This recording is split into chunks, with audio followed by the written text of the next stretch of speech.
Hi guys, good afternoon. It's Saturday. Ito na yung part 2 ng ating open parcel ng Friday. Ayan. Ito ay stand hanger para dito sa aming mini bahay. Para dito sa aming bahay. Ito ay manual din siya at bubuin mo din siya.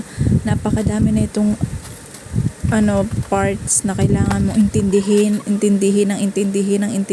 Ayan, nakailang beses akong paulit-ulit yan. Sa first part pa lang yan, sa unang part pa lang sa pinakababa, pero nakailang ulit na ako dyan agad. Kasi nakakabaliw na napakadaming tools na kailangan mong intindihin. Dapat pare-pareho.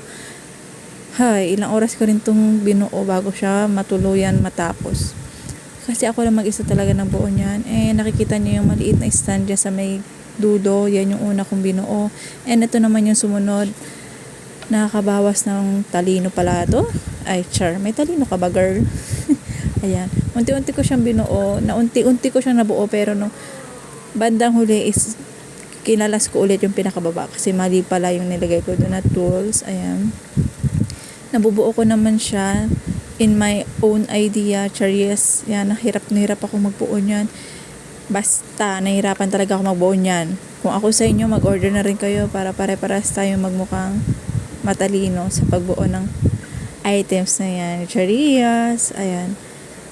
Maganda siya, super sulit siya sa halagang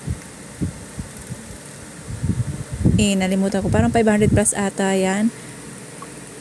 Basta 500 plus ay kasi yan 'di ba? Tatlo yung items ko yan, 975 ata yan, tatlo na yun. And yan yung pinakamahal, yung binubuo ko na yan. Yan yung pinakamabigat sa bulsa na pinag-isipan ko ng matindi kung o-order ko pa siya kasi sabi ni mama gusto daw niya mag-order niyan.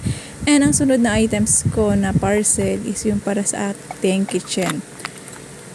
Yun ay ang dish cabinet. Ayan, abangan nyo rin yung aking open parcel na yun. And sa pag-assemble ko noon, magpakatanga-tangaan ulit tayo dun sa items na yun kung paano mabuo. Kasi dito palang hirap na ako, te.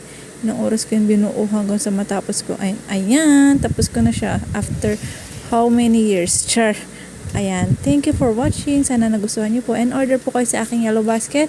Ilalagay ko po sa comment section ang link niyan kung saan kayo pwede mag-order. And thank you so much. Subscribe niyo po ako. Maraming salamat. Bye-bye!